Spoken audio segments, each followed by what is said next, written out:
dear students, how are you? You all are fine now? Good. Today we are going to learn English subject class 8 and first poem Be the Best.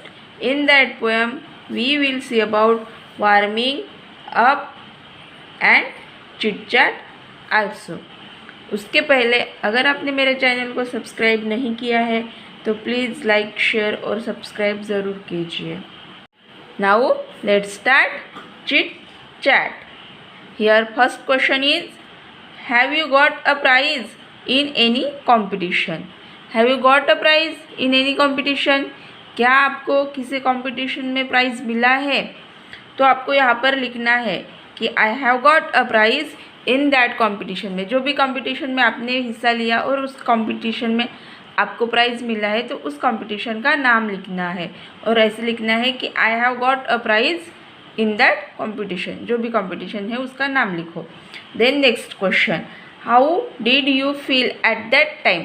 जब आपको price मिला उस time आप कैसे feel कर रहे थे? तो ऑब्वियसली जब प्राइज़ मिलता है तो सबको खुशी होती है, आपको भी खुशी हुई है ना.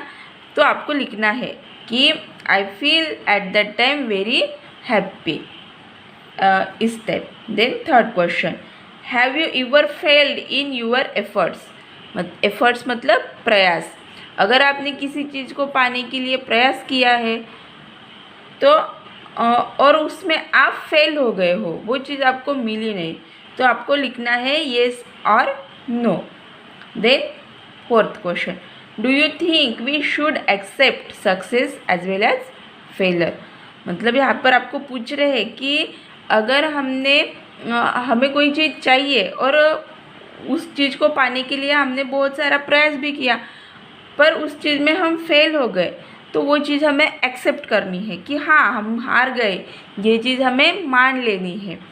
या फिर हम जीत गए तो उस खुशी का भी हमें मतलब हमें संभालनी चाहिए खुशी भी. Then fourth question, what will be your reaction if you are not selected in any team? अगर आपके स्कूल में कोई टीम सिलेक्ट हुई और उस टीम में आप सिलेक्ट नहीं हुए, जैसे डांस टीम होगी या फिर कोई गेम की टीम होगी और उसमें आप सिलेक्ट नहीं हुए, तो आपका रिएक्शन उस टाइम क्या था? कि आपको बहुत बुरा लग रहा था तो I feel very bad at that time, या फिर आपको बहुत ज़्यादा खुशी हो रही थी तो I am very happy at that time. ऐसे आपको यहाँ पर लिखना है. Now next question, read aloud the following sets up words. अब यहाँ पर वर्ड्स के सेट दिए हुए हैं जो हमें रीअरेंज करने हैं. जैसे सबसे पहले हम वर्ड्स पढ़ लेते हैं कि क्या है. River, stream, sea and ocean. तो यहाँ पर रिवर दिया है, स्ट्रीम दिया है, सी दिया है और ओशन दिया है. रिवर यानी नदी, स्ट्रीम यानी छोटी नदी, सी यानी समुंदर और ओशन यानी बहुत बड़ा वाला समुंदर. तो हमें यहाँ पर सबसे पहले लेना होगा stream, then river and then sea and then ocean. Because stream सबसे छोटा रहता है, देन उससे बड़ी नदी रहती है रिवर, एंड नदी से भी बड़ा सी रहता है और सी से भी बड़ा ओशन रहता है. तो छोटे से लेकर बड़े तक हमें यहाँ पर लिखना है इस तरह से, stream, river, sea, ocean. Then next question, hill, stone, mountain and rock. तो सबसे पहले हमें यहाँ पे लिखना होगा स्टोन. स्टोन यानी पत्थर. देन रॉक, पत्थर से बढ़कर रॉक बनता है. रॉक मीन्स चट्टान जिससे बोलते हैं, और उससे भी बड़ा रहता है हिल. हिल यानी पहाड़ी. And then mountain. माउंटेन यानी बहुत बड़ा पर्वत. तो सबसे पहले हमें लिखना है stone, rock, hill and then mountain. इस type, stone, rock, hill and mountain. Then third question, plant, sapling, tree and seed. तो सबसे पहले आता है सीड. देन जब सीड को डालते हैं ऐसे मिट्टी में उसे बोलते हैं सैपलिंग. देन सैपलिंग जब होता है तो प्लांट आता है, तो प्लांट. एंड देन प्लांट का बहुत बड़ा घना ट्री होता है। तो सबसे पहले seed, then sapling, then plant and then tree. इस type seed, sapling, plant and tree.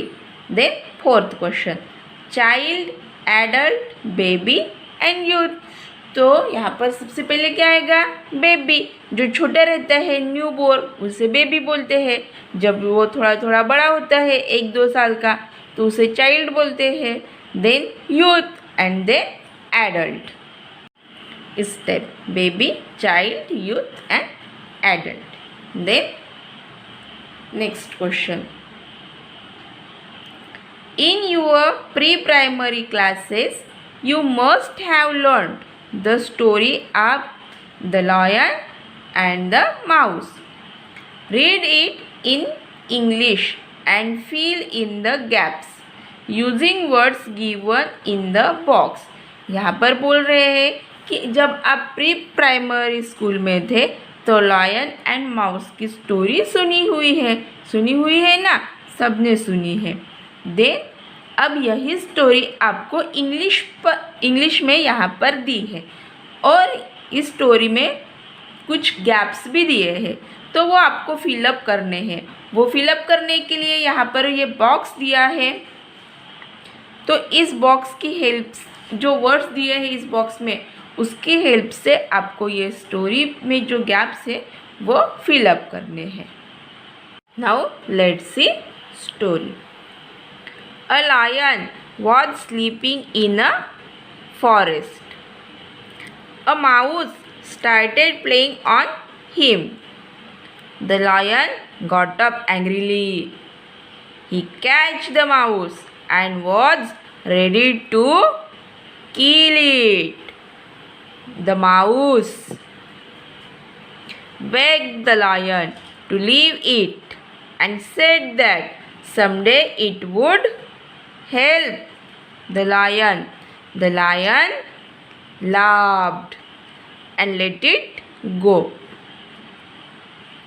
One day the lion was caged in a net set up by hunters.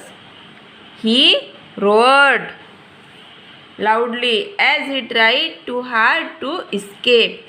The mouse heard the lion and came it, chewed up the net with its sharp teeth and set the lion free.